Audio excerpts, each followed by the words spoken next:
Good morning, guys. In a quarter mile, use the left 2 lanes to turn left onto East Ventura Boulevard. Sorry, that's the GPS going off. I'm not sure if you could hear that. But it is July 13th of 2014.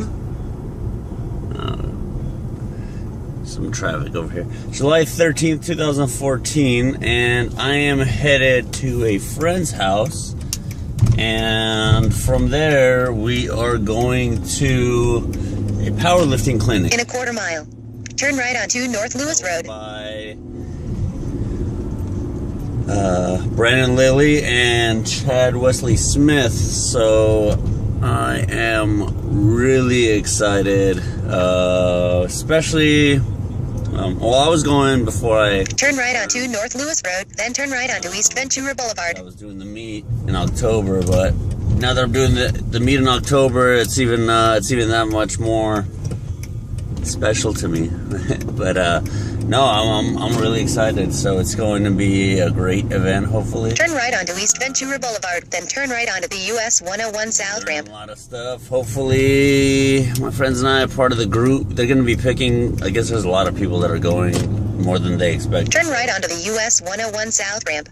They're going to be picking a lot more. They're going to be picking a group of people to help with their bench, squat, and deadlift. Continue on US 101 South for 6 miles. That group.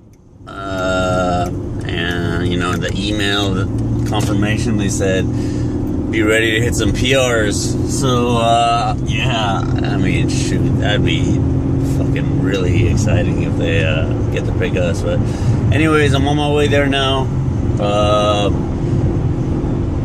I'm gonna try to get some footage on the inside. So I brought my Mophie charger for my phone, so should have plenty of battery life, and I'm hoping they let us record inside. So if they do, just be ready to get some watch some good footage. Alright, guys, sorry, I cut off.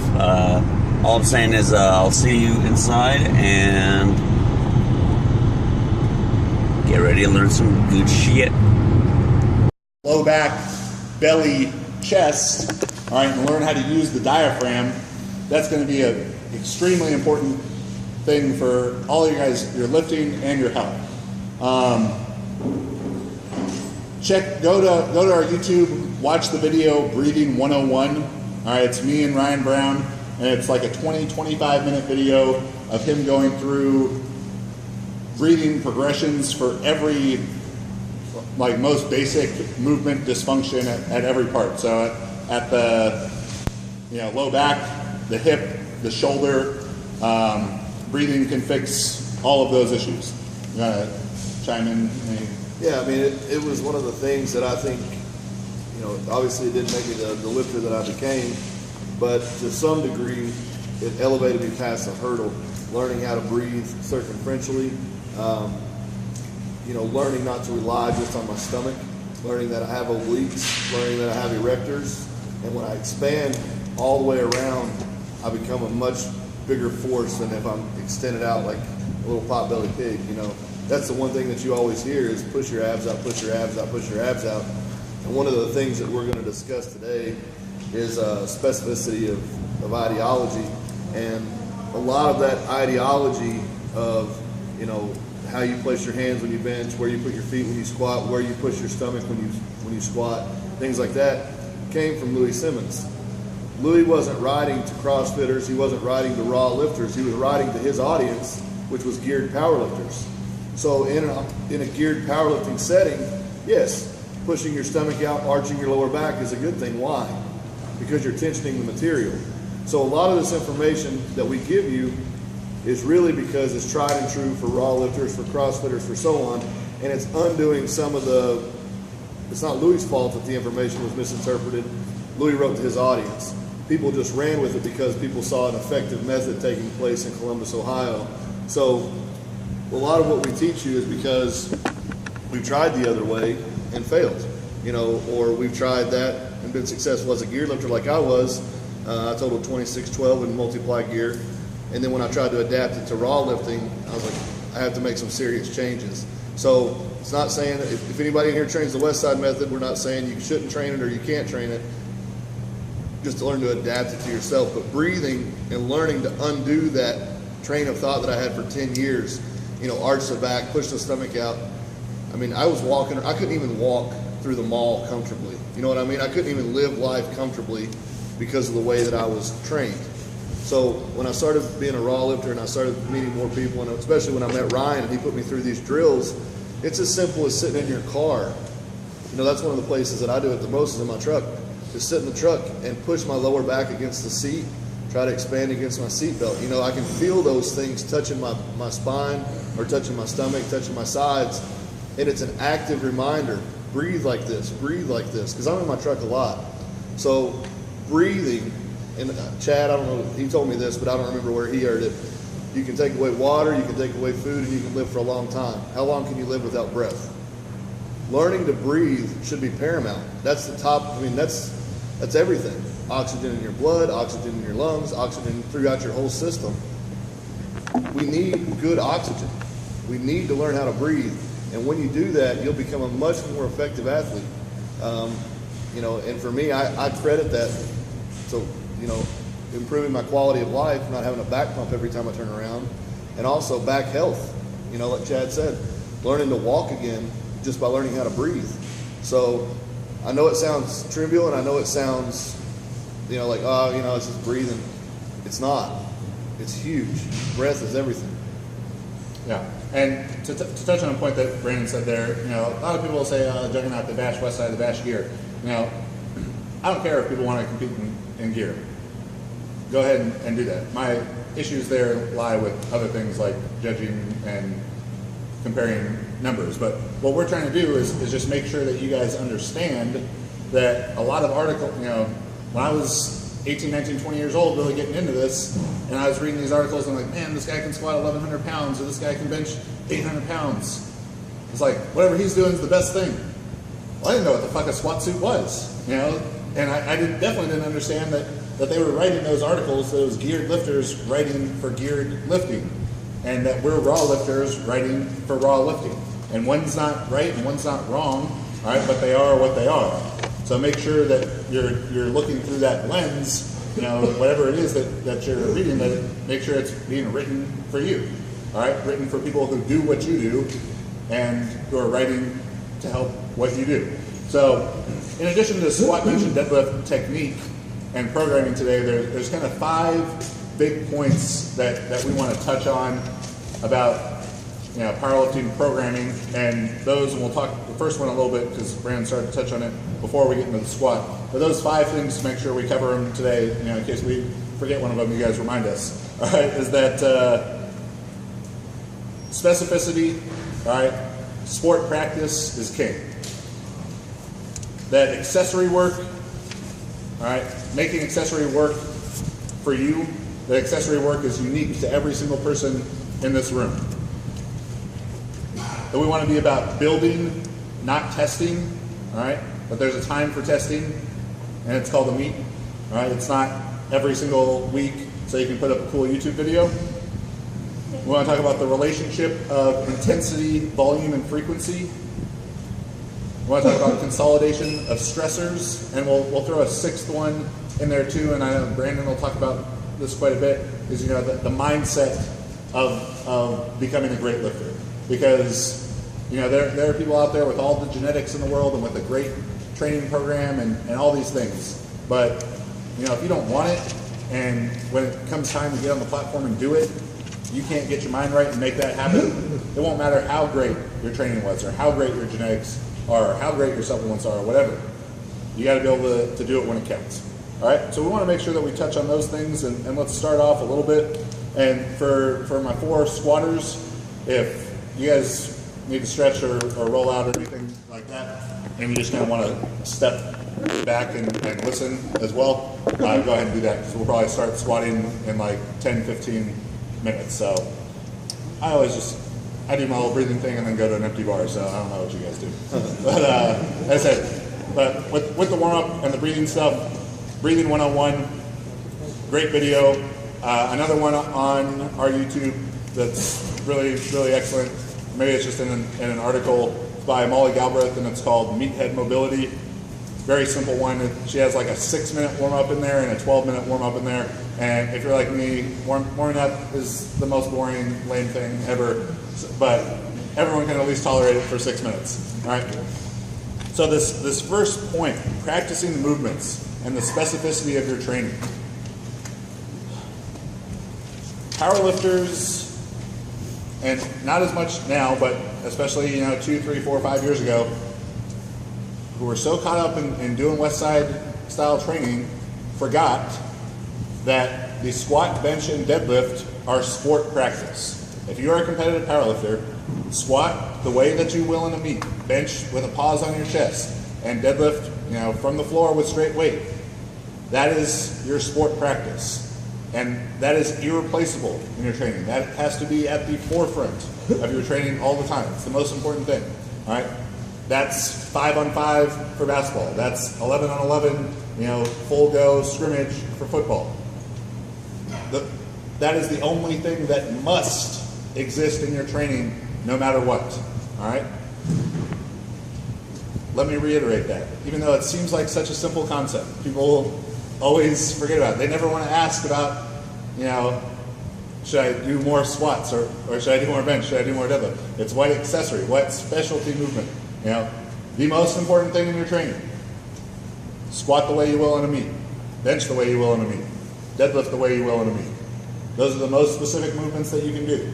All right? From there, every change that you make is going to become less and less specific to that sporting movement. All right? Less and less specific and have less and less carryover to it. So meaning that it has less to do with your success in those lifts. So very small changes can be made, and people get worried. Oh, I'm going to adapt. If that's all I do, I'm going to adapt, and I'm going to stop making gains. For 45 weeks, 45 training weeks, the time between when I did my first meet and squatted 800 pounds, and I squatted 905 pounds, I had 45 training weeks in those. 45 of those hard training weeks. All right. My first bench exercise was the bench. So this was the time from when my total went from 1963 to 2165. 45 of 45 bench days started with the bench. 45 of 45 deadlift days started with the deadlift. 42 of 45 squat days started with the squat. And that's probably been almost 2 years since then, and I don't know how many weeks it's been, but I think every single one of those weeks since then is squat day has started with the squat.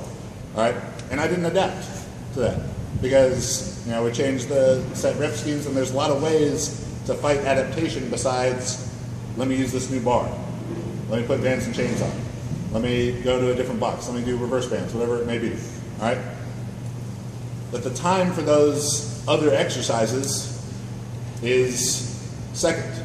Those are the way that I like to think of it. I came from a track and field background, and then coach football. Is those the specialty exercises, the assistance work? Those are the drills. All right. Squat, bench, and deadlift. That's scrimmage. Everything else is the drills. All right. So, I was an offensive line coach. We wanted to work on our guard under tackle like combo block. We were going to do a drill to address that part of the game. But if all we ever did was guard under tackle combo block practice, and we're like, oh, we're ready to play football. Oh, we're really good at this one thing, but we forgot about all the other parts of it, the real sport. All right? So safety squat bar, or cambered bar, or bands and chains, or any of that kind of stuff, all right, can be used, but think of it in that context. It's a drill to deal with a specific weakness, a specific shortcoming in one of your lifts. So if you're folding forward in the squat, right, and the bar is folding over, then sure, safety squat bar is a great drill. It's a great exercise to address that. But it cannot exist on its own without practicing the real thing, without scrimmaging. All right, and as I mentioned, the closer we get to the competitive exercise, the higher the transfer is going to be. So if I want to do cambered bar with chains to a foam box, I'm making a lot of changes there from the competitive exercise. So for me personally, Brandon's running my program right now, the squat exercises that I've done in this short training, only in week 4 of this training cycle, or for the entire year since I injured my back, I did my competition squat right here. I did Olympic high bar squat, front squat, pause squat in my competition stance or in an Olympic stance, and now he's thrown in a wide stance squat as well. And the only reason that the wide stance is being thrown in is not because Chad is an ineffective squatter, it's because he's an ineffective deadlifter. And the wide stance, I thought it was because you were a dick. it is because I'm a dick. But if you'll watch Chad, we know Chad is brutally strong. 2248 total, 937 squat, 771 pull. Those are big numbers. But if you watch the mechanics of the movement, Chad is a back deadlifter. Legs go straight, back goes, it's just a hinge movement. Chad obviously has very strong legs. He squatted 937. So what we're trying to do in the deadlift with the wider stance is get his glutes and his hamstrings activating more confidence there, because he's a quad squatter. When he squats, he gets well over his ankles a little bit, and he's quad dominant. He's not utilizing his quads in the deadlift, so we're trying to get him more confident with the glute and hamstring, so when he gets down in the deadlift position, he stays in that position all the way through and utilizes his leg strength. So sometimes when you're squatting or doing a squat variation, you have to look at the whole picture, because you're a 3-lift lifter. Is that going to benefit his squat? Sure. He's going to get more glute and hamstring development, more glute and hamstring activation. But what we're really trying to tackle is the deadlift. So, it may be like, he was kind of like, well, why am I doing these wide squats? Why am I doing these wide squats? We'll see what happens with the deadlift. He needs to be pulling, based on his squat, based on his pull that we've seen, he's pulled 835 with straps.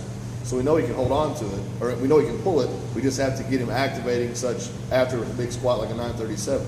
So more butt, more hamstrings. So those 5 or 6 exercises that I just said, they're all, pretty damn close to the real thing. Now, a little change in the width, a little change in the bar position, significant change in bar position, I guess, from back to front, but that's on a pretty narrow path. If the competitive exercise is this one tightrope that you're walking, every change you make away from that, you're just widening and widening the path. My path is pretty narrow. I'm a pretty accomplished lifter, so I need more specificity. As you progress, it has to become more and more specific. That's why the best lifter ever, Milanichev, you guys have heard, is what's your favorite squat assistant? More squat. Favorite bench assistants? More bench. All he does is squat, bench, and deadlift. Competitive exercise only. No assistance work. All right? But I'm not Milanichev. Brandon's not Milanichev. No one in, you guys total 2469 in here? All right. So no one in here is Milanichev. All right? So the way that I like to think of that is the qualification and specificity of exercise, like the number of exercises you can use, is like a pyramid. Andre Milanichev is the tip of the pyramid.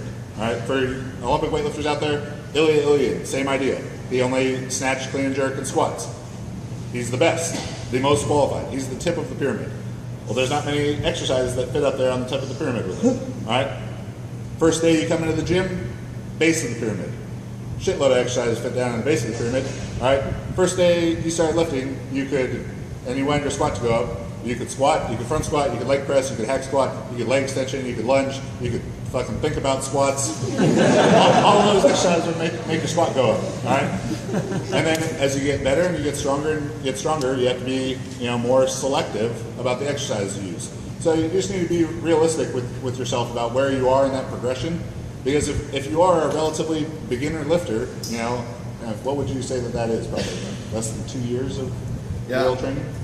I tell most people when they come to me, if somebody is really in poor shape and not lifting at all, they say, I want to start lifting. I want to start. I say, okay, do 3 things and come see me in a month. Turn off your phone at 10 p.m., eat a breakfast, and get moving. Because if you can do those 3 things for a month, then we can start you out on something else. But once you've started, I really don't consider somebody a conditioned lifter unless they've been lifting for 5 years. Because your body is rapidly changing within the first, I would say, 2 years minimum. If you're just really on spot with a great program, great nutrition, great training, 2 years minimum to build what I consider a base. Most people, there's a lot of trial and error, so I'd say 2 to 5 years, somewhere in there. Most people really need that base building period, because what happens is too many people, like Chad just mentioned, Milanichev, they'll see a Milanichev or they'll see a Chad or a Dan Green, and they'll say, wow, I'm going to do what Dan Green does. Well, good luck with that. I'll see you over here at the hospital. You know, Dan is a phenomenal athlete, but he's also conditioned himself to be able to tolerate that. You know, he's built himself up through years of training. You know, and that's what it takes. You're not gonna be super successful in this sport. It's just too hard. I mean, do you know anybody that's like a one-year sensation? You know, anybody that just starts? If they say they've been powerlifting for a year and they're a world champion, let's look at what they were doing before. Maybe they were a great football player. Maybe they were a weightlifter, something like that. They had a background in lifting. Nobody just picks up the barbell in a year and becomes a champion. It takes, well, yeah. I mean, there's always that one dude, but there's even lifting houses. Right, but there has to be time to build the foundation. And before I get way off track, I will say this: write it down. The number one thing that is an equalizer for everyone in the sport of strength: time. One guy might get it quick. One guy might take a while, but on a long enough timeline, it equals out. The numbers haven't risen that much in 40 years. You know, Larry Pacifico's record just went down to Ernie Lillibridge Jr. 40-something years later, 30-something years later. So human progression we've progressed in knowledge and everything, but time was the equalizer. Ernie Jr. was chasing that number for a long time.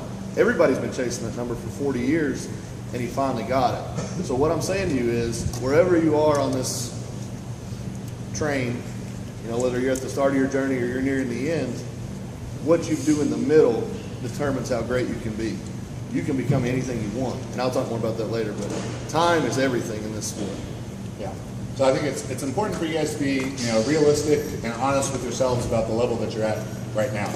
And when you look at, my training or Brandon's training or whoever it may be, you can't think, all right, I want to do what this guy who's the best in the world right now. I want to do what he does now. All right, you got to do what he did to get there. Well, not to interrupt Chad, but I'm going to interrupt Chad. We were talking about this the last time we were together. We were just telling stories of some of the crazy things we did. I mean, just absolutely beat our bodies into submission, and it's like, maybe if I hadn't done those things and gone a little bit crazy for a while, maybe I wouldn't have gotten to where I am. Maybe I wouldn't have pushed too far and learned where that line was and then found where I'm going. You know what I mean? It's like sometimes you have to get outside that comfort window by a long shot to figure out where the parameters are. And that, for me, like, so many guys miss that. They get this, I want this program and I want this diet and I want this and this and this and this and this, and it's all out there. The information is there, and you can have a perfect diet, a perfect program, whatever. Sometimes that's the worst thing for a beginning lifter ever. Sometimes you just need to go to the gym, put the headphones in, and just lift, and let this teach you. I learned more from this than I did from any book I've ever read about lifting. You know what I mean? I've been around some great lifters. Chuck Vogelpohl, for example. That dude doesn't go with anything but, what's in his head. He's been conditioned by Louis, trained the West Side System for 22 years, but at the end of the day, he goes with what's in here and what's within here to guide him on what he's going to do. That comes from experience. It doesn't come from getting a spreadsheet every week from a coach. It comes from time under the bar. So sometimes I tell people just to go crazy for 6 months or something and just try things. Try anything and everything that you want. I had a kid the other day that's been running the cube very successfully for a year and a half. He said, man, I just want something different. I said, all right, what do you want to do? He said, I want to do small off, squat cycle. All right, that sounds cool. He said, but I still want to run the cube. Well, small off and the cube are kind of different. So what he's doing is the cube 6 days a week. He's doing 2 weeks essentially every week. Kids adapting like crazy to it because it's something outside the box. You can do nothing the same forever. All right? That's why I think, my friend Jake Anderson at Westside, and I think the problem that I hit when I was training at Westside, it was heavy forever. 10 years of it. You run into a wall. You get over onto something like small off, small off, you're going to hit a wall. there needs to be a balance and an ebb and a flow. You take a guy like Jake Anderson, who was stuck at 2730 running a strict West Side model. 2 years, he's banging his head against the wall. Calls me up, we're talking about some things. He's like, man, he said, it's getting hard. It's not fun anymore. I'm having a really hard time. Well, you're not going to go to the next level if it's not fun anymore. He took a step back, started doing some bodybuilding style training, started squatting for multiples, started deadlifting for multiples, doing some more volume, hits 2,800 the next meet. All he had to do was step back and go around. You know what I mean? So that's the thing, is so many lifters get tied into this dogmatic approach of, this is all I'm going to do, or so-and-so says to do this, or so-and-so says to do that. I'll be the first to tell you, if the cube stopped working for me tomorrow, I'm onto something else. I'm not going to sit there and try to bash my head against the wall to make it work just because I wrote it down. I'll try to adapt something to it. But you know, the thing is, you have to be flexible. Be like water, Bruce Lee, you know? It's all about the journey. Yeah, and we'll talk more about that piece, the relationship of intensity, volume, and frequency in a bit. But yeah, so back to the specificity to kind of wrap that idea out. You look at Bill Kazmaier, you look at these guys from the 70s, 80s, and look at their training protocols, it would kill most of us today, right? They were just too dumb to know any better. And I'm not saying dumb as in unintelligent. I'm just saying one of the greatest things I ever heard Bill Kazmaier say was, he was like, well, why did you bench this way and do this and do this and do this and do this? He's like, because if I didn't do it, I believe somebody else out there was. So I covered every base that I could cover, and that's what I did. He went on to be, I think he's the greatest strength athlete ever. I mean, some would say Misha. I think Misha and Kaz go back and forth in that regard. But the fact of the matter is, and I'm trying to save this for the rest of the day, but like, we just get so, we're trying to pinpoint this pinpoint that is impossible to pinpoint. There's no perfect, training is not science. Water boils at 100 degrees Celsius, 212 degrees Fahrenheit. That's science. What is the greatest variable in the world? The human body. What works for you is not going to work for you. What works for you is not going to work for you. That's what I'm saying. So, yeah, one thing that you're doing might kick his ass. We give him 6 months. He might adapt perfectly to it.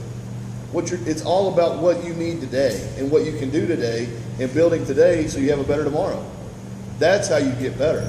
You don't plan for 5 years from now. You have kind of that in your front view vision, in your vision, but you need to know what you're going to do for tomorrow and what you're going to do for next week and next month. That's how you get better. That's how you don't overtrain. You know, I think a lot of times people are just pussies. All right, on that note, let's get squatting. So let's get our 4 squatters up here. Try and move your hands in. Wherever they're at, try and move them in. It might be moving them in a finger.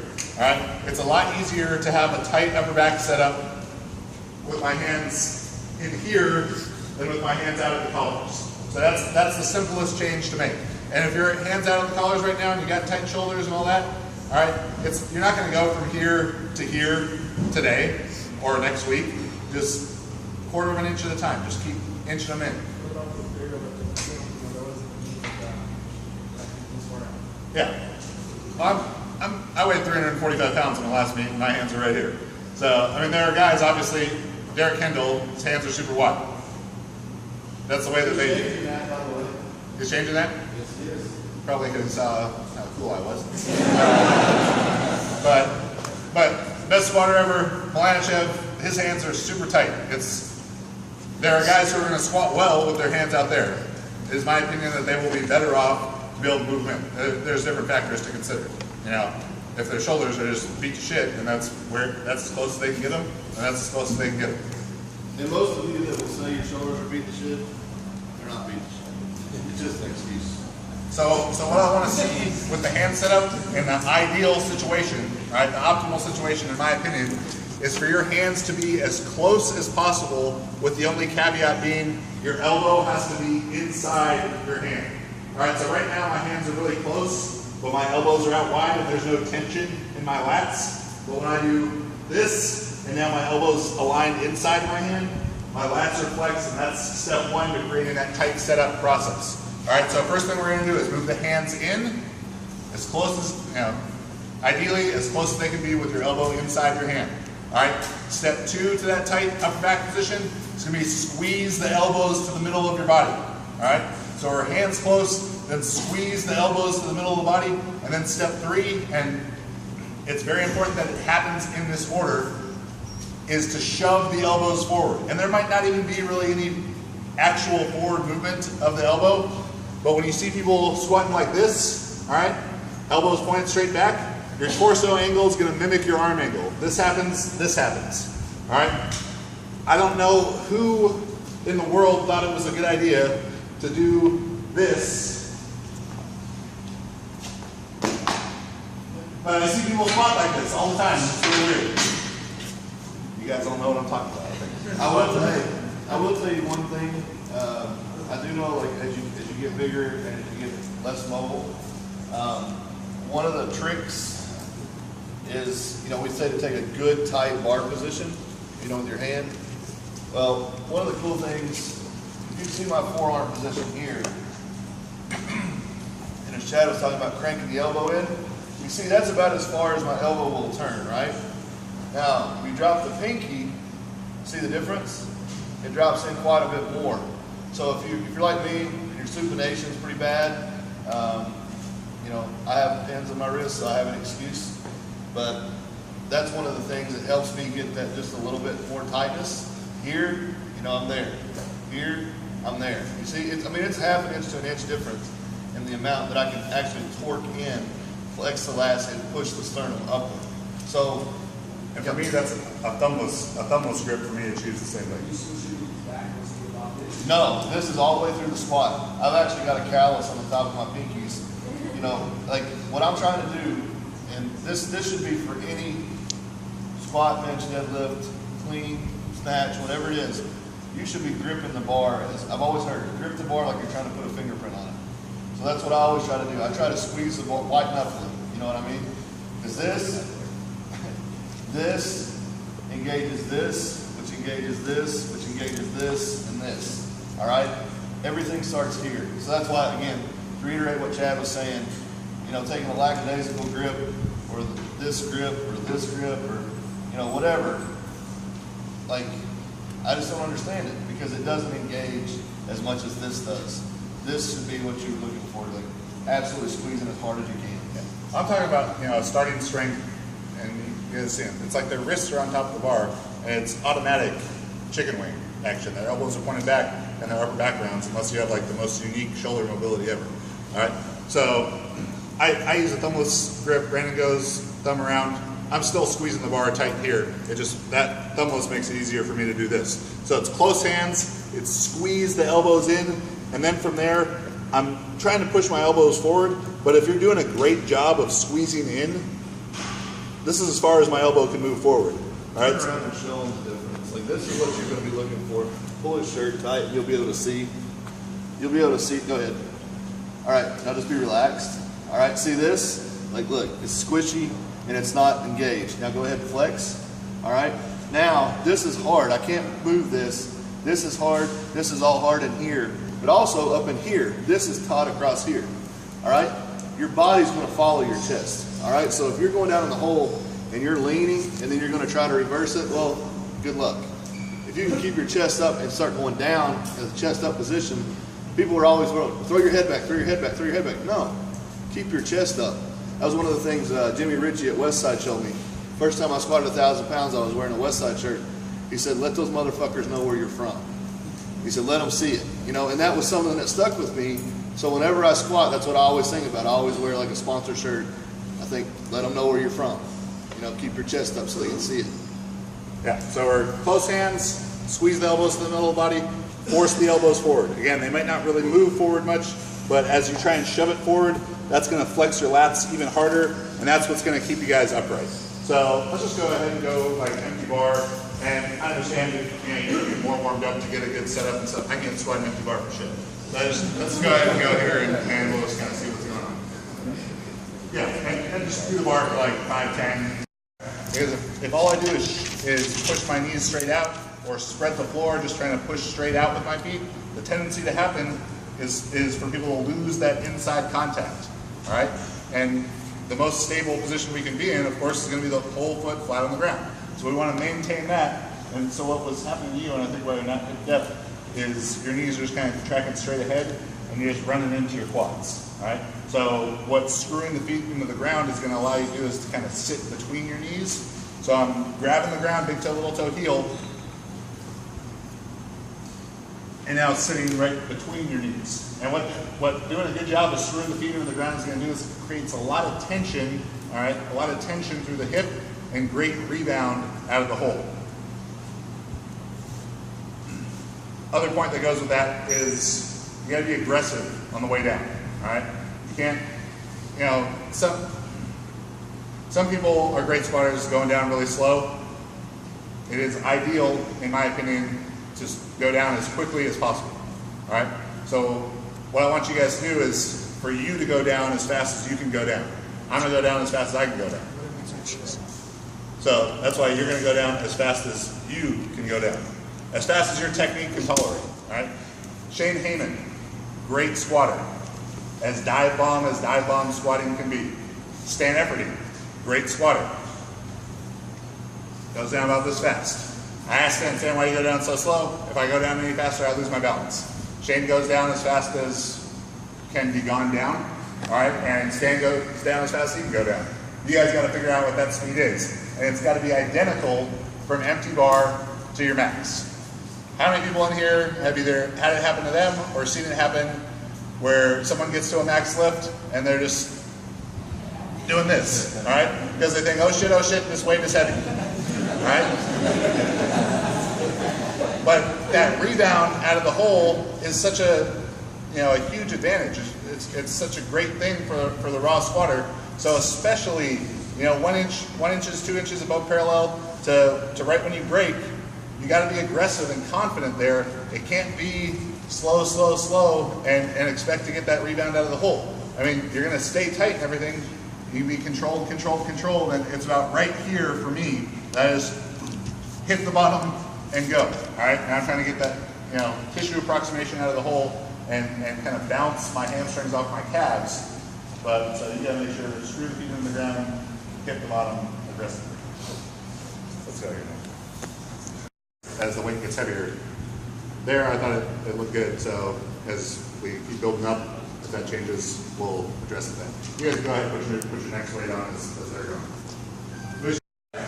You should feel like your whole upper back is going to cramp. So mechanics-wise, from the waist down here, Andrew's looking great. A lot of weight on your back by expanding circumferentially, 360 degrees of expansion, drawing as much air in as possible. So I'm taking air in before I unrack the bar. I'm almost trying to bring the bar out of the rack just by the air I can take in. With the maxes, that is not even close to happening, but that's still what I'm thinking. So I'm taking air in, I'm setting my feet, and you'll see it the same. Every single squat starts, I'm looking down, and then and set that position and lock it in. All right, it's got to be so much air, so much pressure. But you guys, if you've seen a picture or a video of me squat, and I get them full demon eyes about to pop out of my face, like that's what you want to have happen.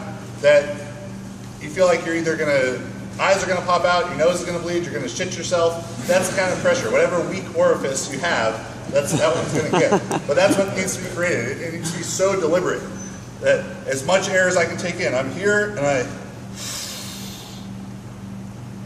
I'm setting that position, locking that position in. So make sure every set that we do up here, guys, we're gonna be deliberate. As much air in as you can get, trying to make yourself pop.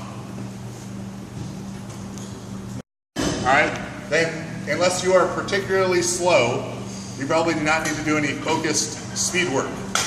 Make every rep speed work, all right? You've seen Eric Lillibridge probably do this stuff where the bar pops like six inches off his back. I don't think that's necessarily advisable, but the intent to do that is great. So make sure every single one of your warm-up sets can become speed work if you just have the intent of moving the bar as fast as possible. So the other question we had over here was about unrack, whether it's a staggered foot or 2 feet. I definitely prefer a 2 foot unrack, and to unrack as forcefully as possible, because that's the first time you're gonna feel the weight on your back, and you wanna make it feel as light as possible. So don't get under there and be like, all right, I'm just gonna ease this off the rack, because then it's gonna be that, oh shit, this is heavy feeling. Like, I do my little setup, I duck under and set my back position, and forcefully stand up with it. So, I mean, own the weight from every point.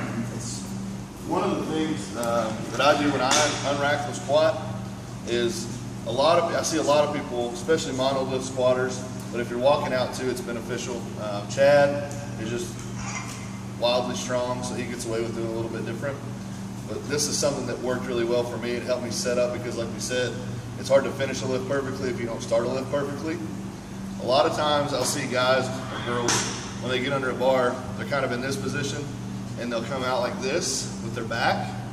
Well, what if you don't get far back enough, or you're a little bit too far forward, you start out of position. So a way to correct that, what I have people do is, like for me, I kind of rock on my toes. 1, 2, 3. I get my back in the perfect position that I want, and then I just stand up. I just use my legs to do the unrack. I don't hinge anymore. I used to be a hinger, and Chad hinges a little bit, and if that was one thing I could pick apart on him, that would be it, but he squats 937, so I'm not going to argue with him. But if you're the kind of person that struggles hit or miss, sometimes you know, a squat will feel perfect when you unrack it. The next time you unrack a big weight, it feels bad. That can be the difference. You can be millimeters forward or millimeters back. Just get in the habit of getting your back set where you want, and then just standing up with it. That's the easiest way to correct that problem if anybody has it. What about bumping? Like, I always have an issue hitting the racks? Yeah, when I'm walking out. It's probably because of this. You probably got to lean when you're walking back. So instead of walking back like this, you're kind of twisting your hips. Yeah. So what you want to do, I always tell people, especially on a walk back, get set straight up, stand. You're in control, back, back. Don't try to do this number where you're bent over looking at the ground, back, back, because your first movement's going to be to twist. Could it be the width of how far I'm? No. What I'm saying to you is, you're like probably you're stepping back at an angle. You're probably stepping back like this, okay, and turning the hip. Step back, get your head up, get your chest up, like you're going to walk backwards. Step, step. And then flip like that. Yeah, I think being patient. You can't rush through the walkout. I'm squatting most of it of anyone here, and I'm very deliberate in the walkout. Like step back, settle. Brandon's yelling at me at the beat, but be patient with it.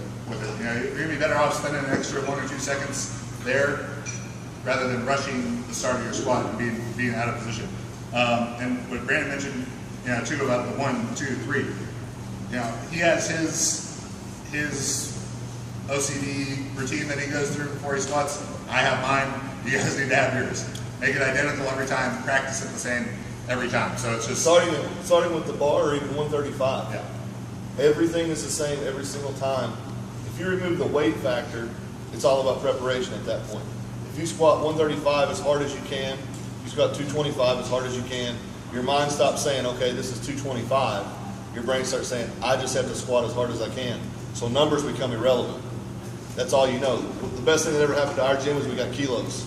Guys didn't have a freaking clue what they were lifting. They just knew that it didn't look as heavy as it should, So what they started doing is they didn't know how much it was, so they just had to lift as hard as they could.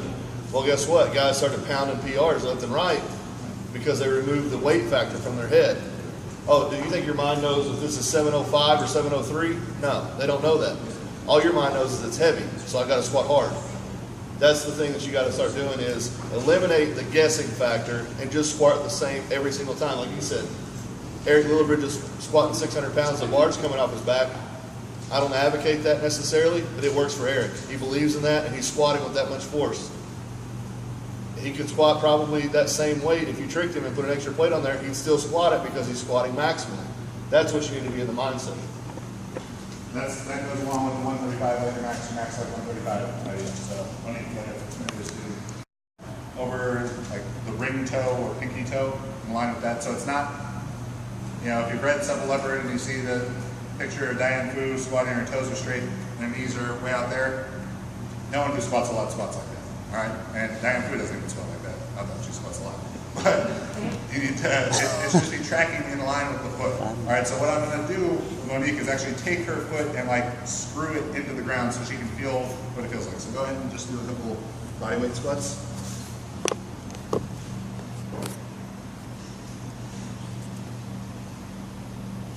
So as you're doing that, you feel the tension through, yeah. So not doing it. So that's what you need to try and recreate. But as that can get your knee tracking here instead of here, it's going to create more tension in the hip, allow you to hit the depth easier, all right, and really be aggressive rebound out of the hole. So let's think about that on the next one. So put whatever you want on next.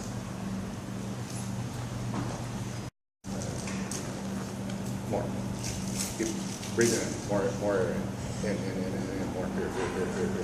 All right. You're all here. Everything is this. It's got to be the belly first, then it'll fill the chest. All right. Or sorry, like torso or midsection first, then fill it up. But especially here and here. Because if all we're doing is this, then it's extension. But right now, all you're doing is this up in the chest. And that's, I mean, we want to get air up in the chest, but it's got to go low back, belly, chest. Low back, belly, chest. That's where the air's got to come in. The Breathing 101 video is going to be a Even though we matter if it's over the knees up, that's going to have to be something you have to think about. When you're screwing the feet in, allow the kneecap to rotate out a little bit rather than traction just straight forward. You guys all follow hearing? Okay. You guys hear what I'm saying? Yeah. What I was telling her, instead of thinking of like actively opening the knees up like this, just think about rotating the kneecap outward so the top of the leg contraction with the direction of the kneecap. So the way she's squatting, her kneecap is going straight over her toes. If she can turn her kneecap outward just a little bit to where it goes from this position to this position, when she squats down, her leg's going to open up a little bit better rather than traction straight over her feet. And she's got a pop a knee. I don't know if you can hear it, but I'm all about popping knees. So, bridge toe, pinky toe. That's where the kneecap should be pointing. Yeah, and it's not anything crazy. It's just grind. See, like you can see when I like activate my foot. See that? It just changes the direction of the kneecap. That's what you're going to be looking for. Or do you want to see my pretty knee? I thought the lower body of the squat there, way better. Yeah. Upper body needs way more tension than the upper back. All right, like it should feel like it's going to crank. And the reason that the screwing the foot into the ground is so important, all right, is because it's going to create that tension in the hip and rebound. So if I'm here and I squat with a passive foot, all right, I'm way below parallel, but I've lost all my good low back position, all right, and there's no bonus points for squatting extra deep, all right, break parallel. And I'd go, oh, you squat 3 inches below parallel, you get 30 bonus pounds. That doesn't happen, all right? So we need to break. I'll never squat high. It's my most despised thing, all right? But you don't get bonus points for squatting extra deep. So I'm still in the exact same stance but now I'm going to be active with my feet and screw my feet into the ground. This is now as deep as I can squat, all right? I'm still breaking parallel, but I've raised the floor of my squat, and notice my low back position in this. All right, I'm maintaining that good low back position. I'm not relaxed and with my tail tucking underneath me. All right, so as I screw the feet into the ground, it's raising the floor. So I'm still breaking parallel, but now I can hit that bottom position and get that good rebound out of the hole. And that, I think, is what makes me a really good squatter. That bottom, 1 inch below parallel to 2-3 inches above parallel, where so many people struggle, I'm creating so much hip tension and then so much tissue approximation from my calf and hamstring hitting that I'm getting like knee wrap rebound out of the bottom without knee wraps on, and then putting the wraps on and getting that much more. So create the hip tension, screw the feet into the ground, and then use it. Hit the bottom of the squat. Andrew, go ahead. A back and leg movement. The good morning was intended to teach you that mechanism that he's talking about of throwing the head backwards, pushing the bar back with your shoulders, and then guys just ran with it, tried to make it an max effort movement, their spines above grass and stuff like that. If you're going to use a good morning, which I've actually had Chad do, or I told Chad to do a little bit of, again, use it for that purpose of accessory type weight. It's something that you want to do comfortably for 10 to 12 repetitions. You know, most of you squatting 400, 500 pounds, 185 is going to serve you well in that position. You know, it's going to build those muscles to activate that way rather than, you know, don't just think about legs. That's not it. That's, if it was just legs, and you can leg press all the time, your squat would go up, right? You have to build your back, and like Chad said, as soon as you hit the bottom, it's a violent reversal, not only with your head and your legs, but your chest, your shoulders, get everything back. Throw it up and back. All the lifts, violent movements, especially as you initiate that concentric phase of the lift. Okay?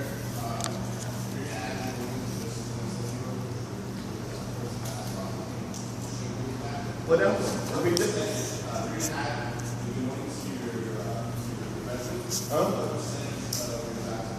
I usually tell people to start at 30 to 40%. That was what percentage of your squat are we doing good mornings at? Yeah, brand programmers, they're going to get loose, they're going to get out of position. Say, like I kind of do like tight, and then right before, boom, then I hit it. Right knee, I bring your stance in like an inch. It's going to help you keep the knees tracking right. And then your right arm, are you thinking a lot about pushing the elbows under? Well, I'm going to pretend that you are. So his arm position is kind of unbalanced right now. His right arm is here and his left arm is here. All right. And some people, especially if they have good shoulder mobility, can almost get their elbows like pointed in front of them. This is not a good position for the most part. All right. If you can do it the right way, it could be great. Like Milanichev is almost like his elbows are up here, but he has so much tension in his lat created from it. Where other people, they're doing this, their elbows moving forward easily, and it's because they're moving it from the wrist, not from the shoulder. All right. So we just got to make sure that the arm is torquing forward under the bar from the shoulder, not just kind of free swinging at the wrist. That's what it seems like. Your right hand, you're really broken at the wrist. So then you try and keep a little bit straighter wrist position and shove it forward from there. Anyway. Because everybody comes to the gym fired up to do the main movement. Everybody's pumped up, everybody's energized, everybody puts their heart and soul into that. Where guys become great and guys become champion, or ladies become champions, is through their accessory work and understanding that. And for powerlifters, that's where I'm going to speak mostly, but if you're a CrossFitter, if you're a weightlifter, you can understand and adapt what I'm saying. For a powerlifter, you need to make the accessory work like the main movement. So one of the things that I always tell people, if you're going to do a bench press, I'll just speak about the bench press. Why would I want to do like tricep kickbacks? Does that look like anything at all like a bench press? No. What I like to do is when I do lat pull downs, I like to arch back and I like to pull in the exact position that I'm going to bench in. I actually touch my chest exactly where I'm going to bench. If I squat that day and I'm doing lat pull downs, I pull them here behind my neck. Why? Because this is exactly how I'm going to squat. Does that make sense? All right. So I'm trying to engage my lats. I'm trying to tell somebody this is how you engage your lats for a squat. Pull it down, hold for a 1-2 count. You'll feel your lats engage. Make your accessory work for what you're training.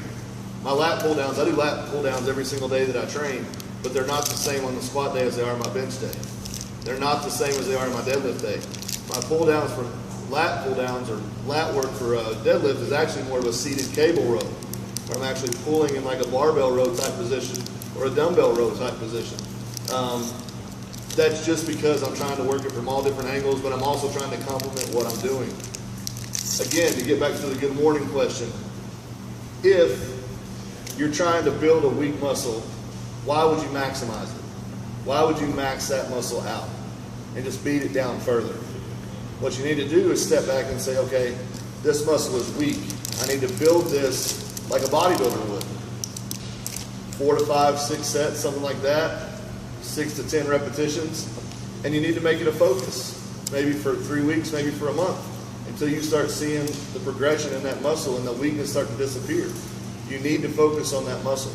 So too many times I see guys just going in and haphazardly doing, you know, whatever.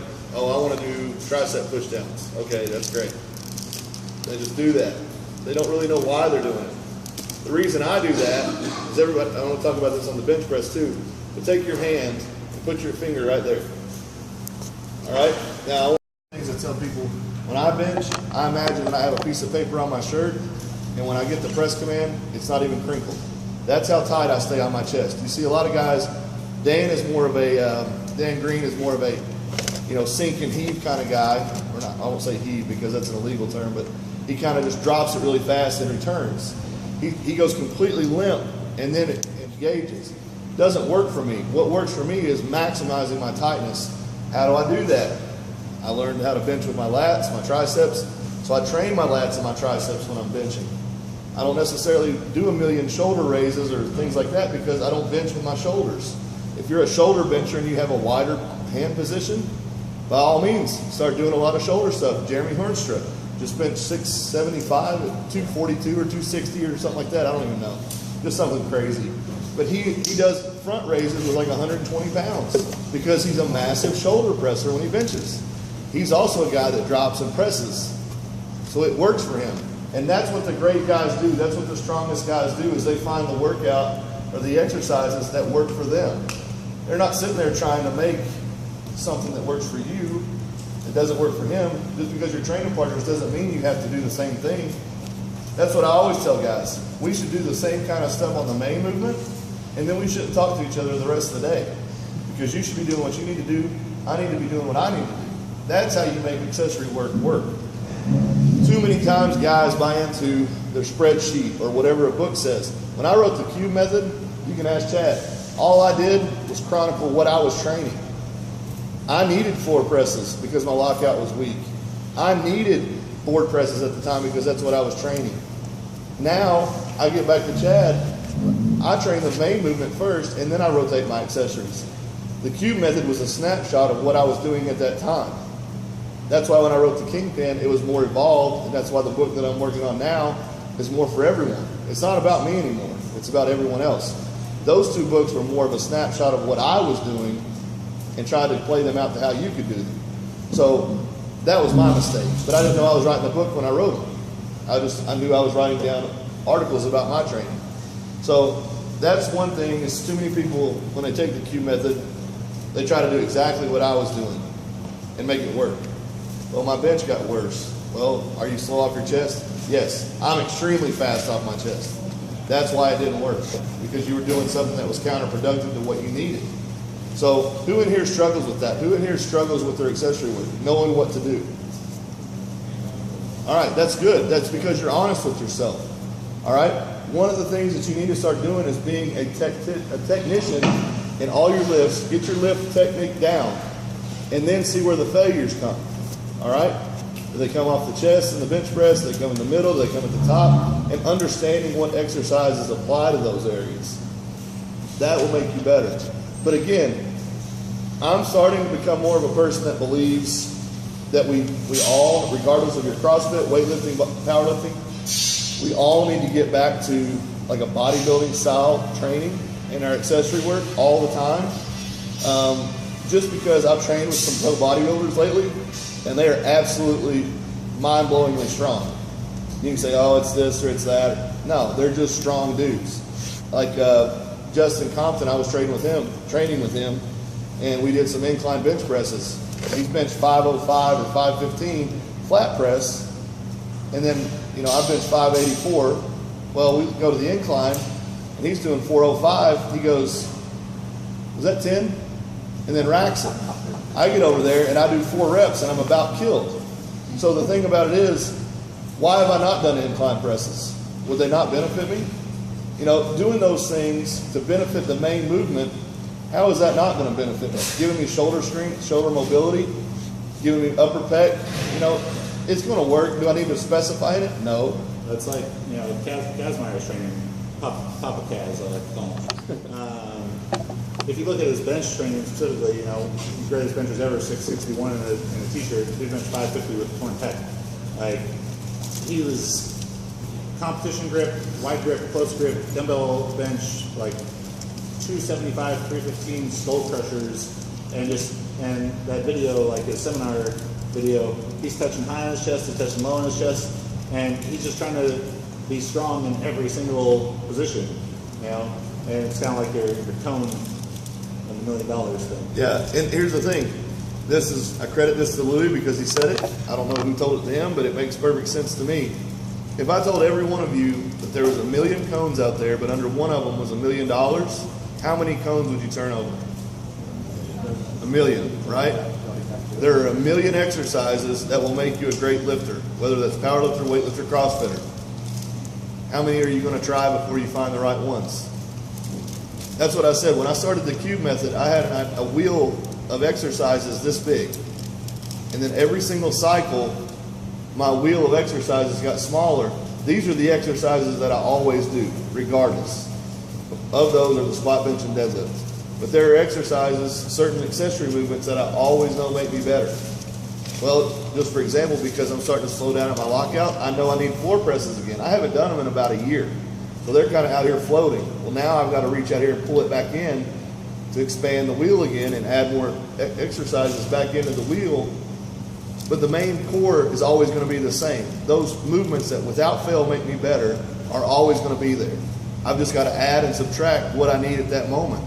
And you need to stick with those movements for 4, 6 weeks, 8 weeks, 10 weeks, whatever it is, until you see improvement. The one thing that I see so many people doing with accessory work is they do it with no purpose. They'll do lat pull downs this time, they won't train their lats for 3 weeks. They'll do tricep skull crushers this time, and then they won't train their triceps for 2 weeks. There's no purpose, there's no intentional reasoning behind their training. So you have to look at everything and map it out. That's why, you know, with Chad, I was like, we give people training sometimes for 10 weeks, and they have a map of where they're going.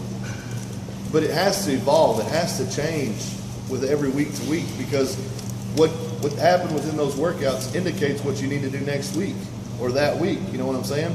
So when you're designing a program, you need to be aware that it's always going to evolve. It's never going to go top to bottom exactly how you plan it.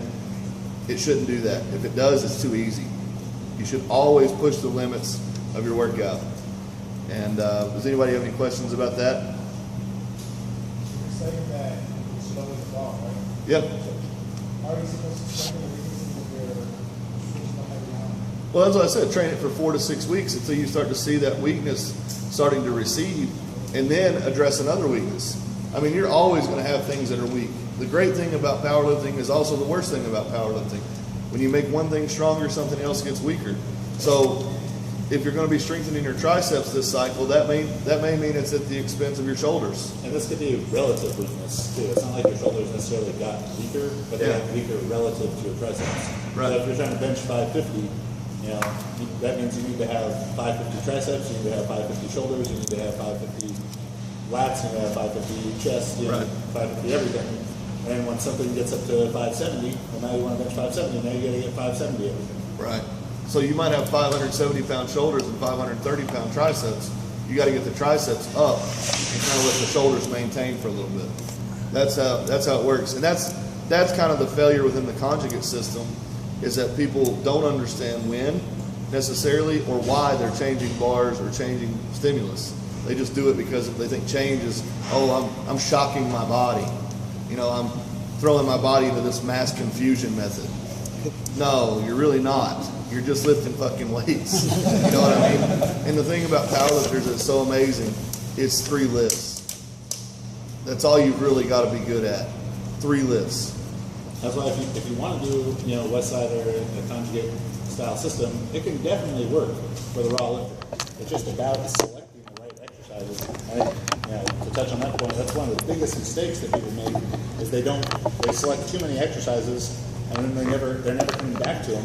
So how the hell do you know if you're getting any better at it? You know, you got to pick the ones and actually build those so you can see some improvement with them and see how they're actually carrying over to the competitive exercise. If you do, you know, if you have a 12-week training cycle and you do 12 different movements, Well, of course you set a PR at all of them. It was the first time you'd ever fucking done it. Right. So does anybody have any questions about accessory work? It's something that's very valuable and very important, but it doesn't need to be big on the stomach. All right, that's another thing. That's one of the benefits of not having a six-pack. You can actually push your stomach upward to the sky and reach to the bar. Now, I do not bench with my pecs at all. And as a matter of fact, I was talking about doing a bodybuilding show, and I was training with Justin Compton, who's an IFBB pro, and we were doing a chest workout, and I was really struggling to feel my pecs. Like I could not feel them. They were not burning at all. The way that I bench is with my triceps, my lats, and my rear delts. Okay? Maybe at the top I'll kind of flex my pecs a little bit, but how do I do that? How do I teach myself to bench with those things? And like I said, put your hands in that 90-degree motion, and then drop the bar down and stop it right there. All right? With a bar, anybody can do it. He's not stopping it with his arm, No. with his hand. He's stopping it with the lat tension. Right. So what I'm saying is, I can sit 405 in my hands, drop it right there, and have a casual conversation with you. Because my lats and triceps are engaged so tightly, I'm not even working with 405. Those are just engaged and they're trained to be there. Come here, I'll show you something. All right. This is the way a lot of people bench too. They bench like this. All right, now put one hand here and put one hand on my lap. All right, now, see, little integration of both, right? Now watch, when I bench the way that I bench, you feel how much tighter? Okay, total engagement.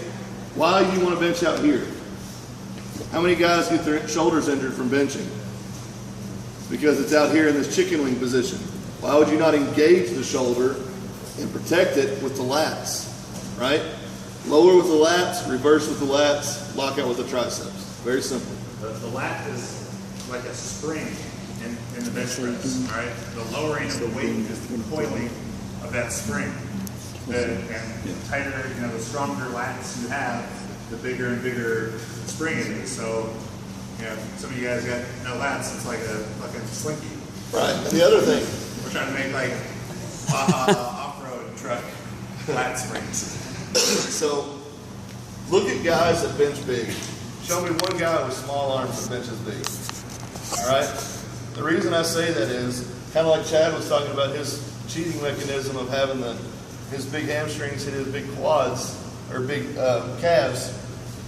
A big armed bench presser with the luxury of a big bicep, when you're coming down, that's just more cushion to spring off of. Why powerlifters do not train their biceps, I will never understand. It's the dumbest thing I've ever heard. Oh, well, we're in a bench shirt, we don't need biceps. That's why you don't train your biceps. That's an issue of stuff being written for geared lifters Right. without like an asterisk that said value lifter for geared lifter. Right. Big biceps will help your bench. How many times do you get sore biceps when you're benching? Anybody? How often do you train your biceps? I do pull-ups, variation. So you think pull-ups are training your biceps directly? Yeah. Okay. I've never heard that for bicep training, but like I know it affects your biceps, but like do you ever do any bicep curls? Yeah. Okay. Well, that's good. Do more. Anything that hurts is because it's weak. All right? That's the truth. If it was strong enough and it didn't hurt, it's probably, if it's hurting, it's because it's not strong enough to do what you're asking it to do, right? So if you're training your biceps, or you say you're training your biceps, train them more. And I'm not trying to pick on you, I'm just saying that's honestly. Like when I hurt my legs, I was traveling too much. I was leaving on a Friday, coming home on a Monday, training Tuesday, Wednesday, Thursday. And that meant my workout suffered, that meant my legs suffered, that meant I'm trying to push more weight with my legs than I've ever pushed. Not necessarily, but I was pushing near maximum weight with sub-maximally trained legs. So that's when they got hurt, when they couldn't bear the load anymore. So I want to show you one thing about leg, because this is, like, people focus so much on leg position. Go ahead and lay down. I'll show you a couple of rules that I use. All right, now, he's in a good position because his hip joint is above his knee joint, okay? If his knee is higher than his hip, and he presses down, what's going to happen? The hip's going to rise, his butt's going to. So I come into myself, explode out. So when I'm going up, up, up, that's when the elbows rotate out, and I finish with the triceps and shoulders. I receive with the lats and the triceps, finish with the triceps and shoulders. That's, again, a thing that you got to take ownership of what you do, and what Brandon does might not be right for you, or what I do might not be right for you. If I try and do that, my shoulder's killing me. Like, touching high for me is not a good thing. I'm trying to really keep my shoulders down and touch a little bit lower. Right. I mean, it took me 12 years to get to that point. But with people that I've coached that bench that way, it works, and it works well. Now, you may not be a jam bencher. You may not be a guy or a girl that can bench on your triceps. A lot of girls stay out here, love to stay out here, just pump reps all day long. But they don't ever build that power because there's not enough power out here, you know. I really see women do that because they're just not taught any better. I don't know why. But let's get these guys starting to bench. We'll talk all day.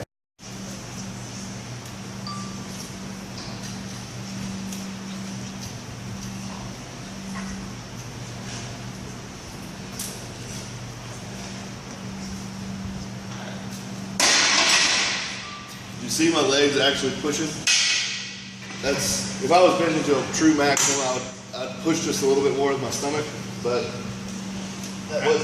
I think if you've seen the way that I bench too, I got trained with the really long pauses in here, like 2, 3 count pause, so it becomes very pronounced, the leg drive, and people are trying to say online that they thought my butt was coming up, but they're underestimating the size of my butt. So that you can still stay in contact, but I mean, it should be a very noticeable action, all right? I wanted to show you one other thing. This is what I was talking about, building that tension with the pause presses.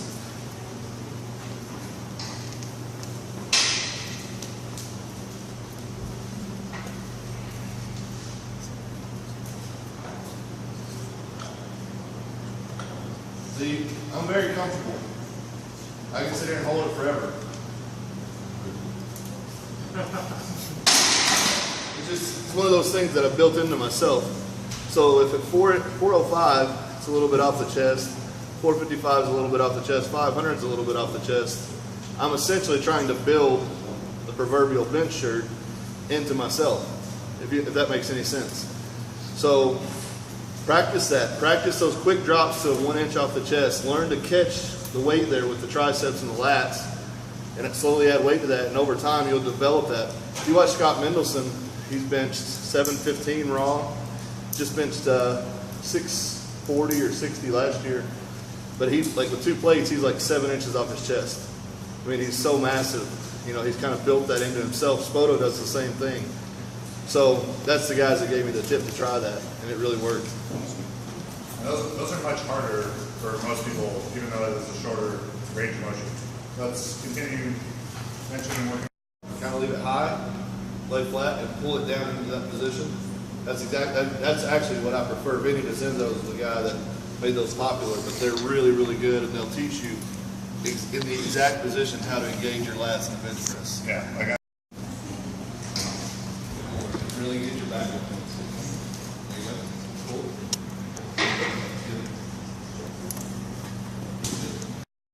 That's how I think about things, and that's how I try to translate it into powerlifting. Same thing when I think about deadlifting, I think about jumping. I think the answer for CrossFitters is the bench and air work. You know, let that translate. The only movement that you're actually doing live is a snatch, and you shouldn't be pressing your snatch at all. confident and saying I could have done it for 5 rather than finding out you could only do it for 4 or only do it for 3, all right? Because if all you ever do is make reps, what are you thinking every time you're going to get under the bar? That you're going to make it, because that's all you know, all right? So, you know, avoid missing reps, whether that's, you know, racking it 1 rep earlier, doing 10 pounds less and crushing it and telling yourself, well, I could have done 15 pounds more than that or 20 pounds more than that, then finding out you actually couldn't, I think is really a big thing. And then, you know, as we're talking about building, you know, it's still the idea of building, not testing. It's just about, it's not about 1 rep maxes in here, all right? It's not about, let me make this awesome YouTube video and show how everyone show everyone how much ass I'm kicking in training, and then get to the meet and don't perform up to those expectations. That's the worst thing you could do. So make sure that your gym lifts are serving the purpose that they're supposed to serve. You want to touch more on this? Yeah, I trained with a guy, won't call his name, but I really think he probably could have gone down as one of the great raw lifters of our time. Like, amazingly strong. They wanted to know who he is because it just makes good use of us. Yeah, he's never completed a raw meet, and he's probably one of the strongest raw guys I ever know. But he does everything in here, and he tries to open with PRs at meets, and he's an idiot. And you know, that's the thing. Is like his ego is bigger than his drive to be a great lifter. Yeah. Are you guys gonna go over a temp selection at meets? Yeah, I can do that. Well, I'll do that right now. It's a good place to start. Building and not testing. That for me was what changed me from an average lifter to a good lifter. And when I say good lifter, I mean that sincerely. I do not consider myself a great lifter. I consider myself a good lifter. Great lifters, Andre Milanichev, Eric Lillibridge, Dan Green, Zahir, however you say his name, Belyev, those guys. Guys that are actually elevating the sport. All I did was elevate myself. I didn't elevate the sport as a whole because I'm not pushing world records. I'm a good lifter. They're great lifters, okay? And I think what made me a good lifter was the fact that I was in a template, in a training method that was test. And what I would do was I would test great for 9 weeks, go to the meet and not fail, all right? And, you know, being the kind of person that I am, I tried that for 2 years.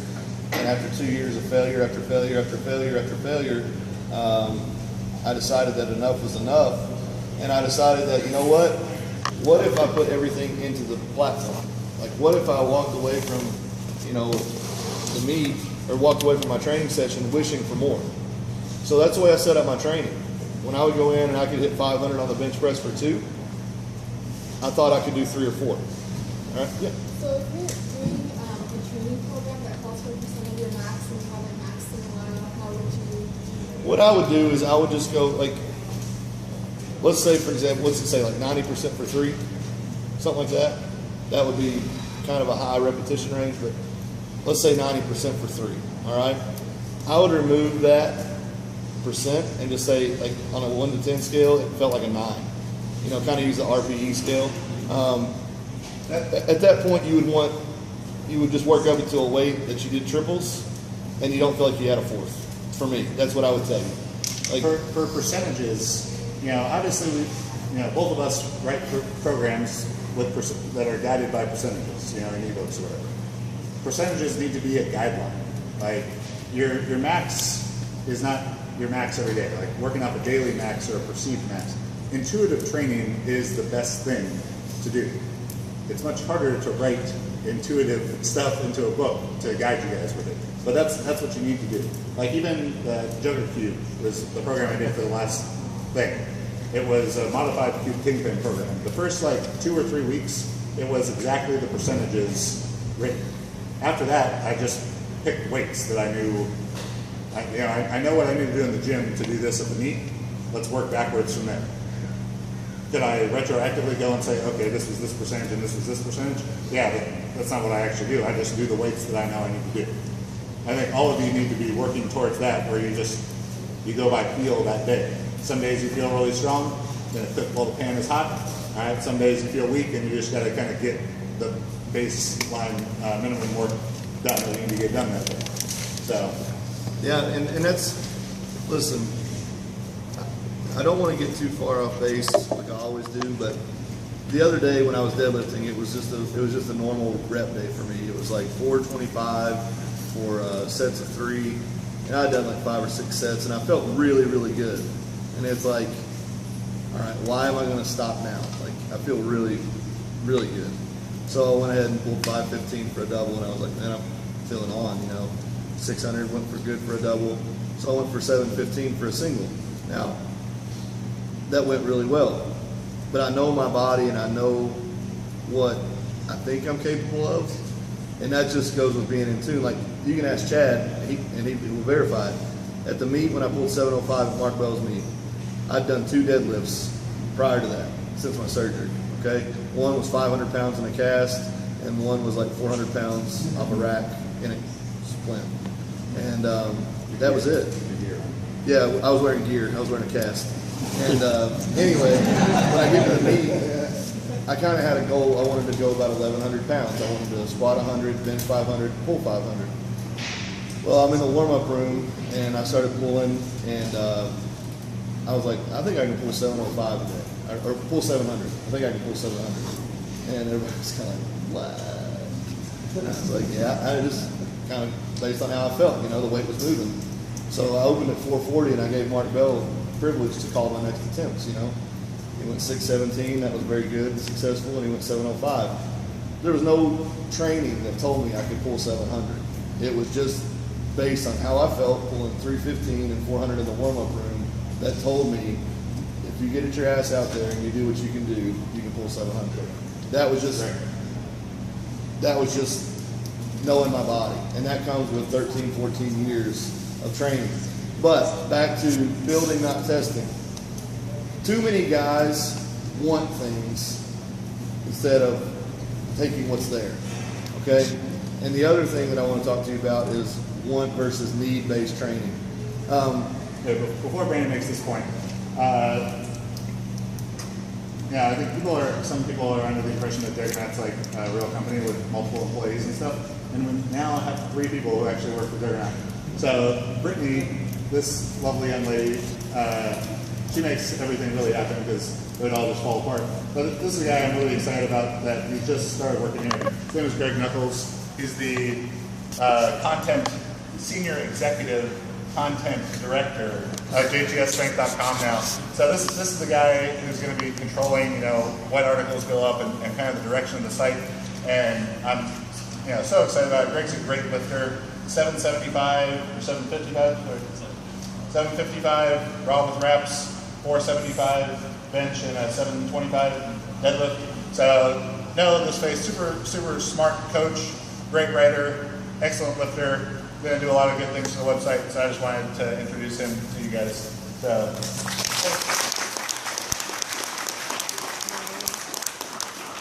But what I was saying is, we'll just go right into a meet type setting.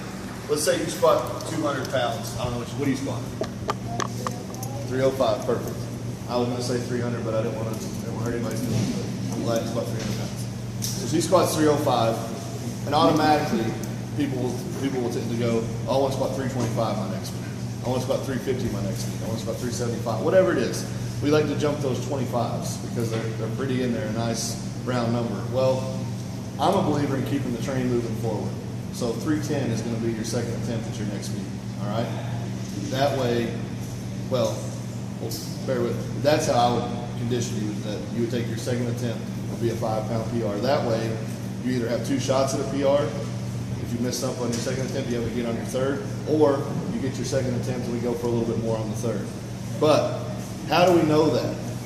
Because so many people haphazardly train and then they go into a meet saying, I want a PR, all right? We're not a winning society in powerlifting anymore because everybody fucking wins. And that's the problem in powerlifting. We had a meet at our place, 65 lifters, 62 first place. Fucking pathetic, all right? I swear to God, it's pathetic. Don't get me started on that, but anyway. So nobody really competes to win. Like Ed Cohen could have probably totaled 2,500 numerous times, but most of the time he just competed and did all he had to do to win. And he was still 15% ahead of second place, okay?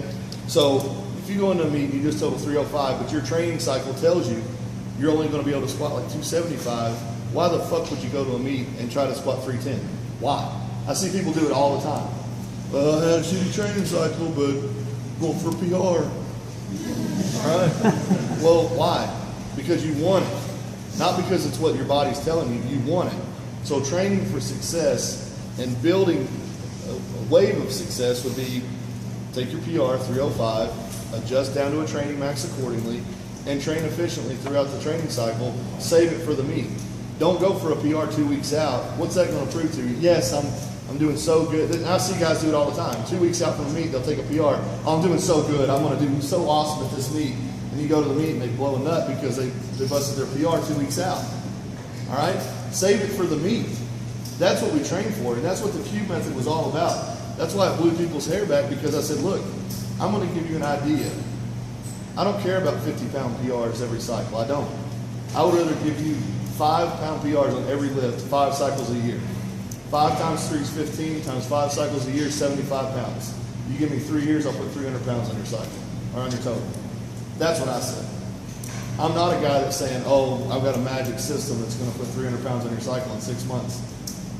Who cares? If you do that, then you're just 300 pounds ahead, and then you're spinning your wheels for the next 2 years. You give me 2 years to systematically build you a train of momentum, of positivity, you're going to feel pretty good about yourself going into a meet. Every single meet you're hitting PRs, right? That's what I look for. This is a longevity thing for me. This is a longevity thing for the people that I coach. Yeah, sure, people like will hit 20-pound PRs here, 20-pound PRs there, 50-pound PRs or whatever. That's great. But when things get hard and when they kind of hit their ceiling, that's when the 5-pound PRs matter, okay? That's when you should be just saying, I don't care if it's 1 pound or 10 pounds, as long as I'm moving forward, I'm moving forward. And too many times guys will skip the little 2.5s or the 5s, going for the quarters, and they blow it every single time. And they get frustrated, and then they start going to extremes. They start doing crazy things that they shouldn't be doing. When their training was really effective and would have moved them forward, they just wanted a number more than what they wanted their training to show them. All right? Go ahead. I'm sorry, just on a psychological, as a coach, Uh-huh. and you have an athlete that maybe is hitting that wall. Yeah. Are there any things that you use to kind of help them do it? Because it's hard to not be frustrated as an athlete. I'm sure you know that. What wall are you hitting? Are you talking about? Not me personally. I'm saying as a No, coach. but I'm saying if they're hitting the wall of. Or they maybe were expected to PR and meet and didn't, or maybe. That's when I say, okay, buddy, let me tell you something. I'm going to pretend like I'm live, and I'm going to kick you in the balls for about 5 minutes. You didn't work hard enough to do what you wanted to do. You worked hard enough to fail at what you wanted to do. So this next training cycle, you're either going to listen to me, and we're going to go for improvement at all costs, or you're going to bust your ass, and you're going to do everything that you can to get that number. And then when he fails again, because he's reaching too far, he's going to come back to you and say, Coach, I wish I'd have listened to you. Now he's going to do whatever you say, because you're right. You can get him 5 pounds. If you can't get him 5 pounds, you're a terrible coach. He's probably wanting 50 pounds. I see it all the time. Guys in my own gym. Brandon, what do you think? I just squatted 700. Let's squat 710 next week. Well, I was thinking 750. Okay, well, you squat 750. Let's squat 675 the next week. Well, Brandon, man, I think I'm going to squat 700 again. Okay, let's squat 700 again. Go to the next week. Let's squat 650. What do I do now, Brandon? You finally ready to listen? All right, let's listen. Let's squat 725. You know, because they've got the strength base in your total. Stand up. The weight would kind of ratchet against the skin in such a way. So that's what I do with the deadlift. I grab too far this way, over grab this way, and then as I pull, the knurling actually grips into my hand. So many people tear their calluses right here. Well, I have calluses across my hand right here because I grab so much deeper. I haven't torn a callus on a deadlift in probably 5 years. It's like, as you set your hands, it's like you're going to Indian burn the bar. Yeah, Indian burn the bar like this, like over grip it. And then as you pull, it'll ratchet itself straight. And you'll actually dig deeper into the palm. So I actually put the bar right across here. And I have small hands. So where I grip the bar, my finger's all metal. I almost lost it. So that's where I have problems with grip. It'll like come down, but I don't lose it. Well, what you need to do then, he's got a situation with finger strength. You need to start training your fingers. So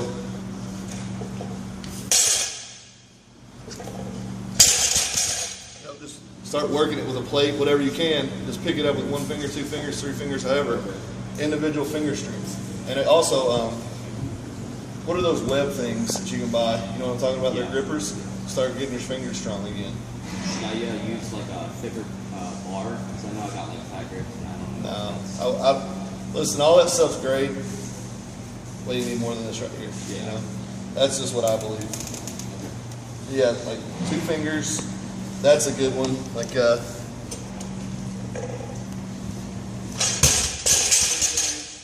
over, under. Just work them all.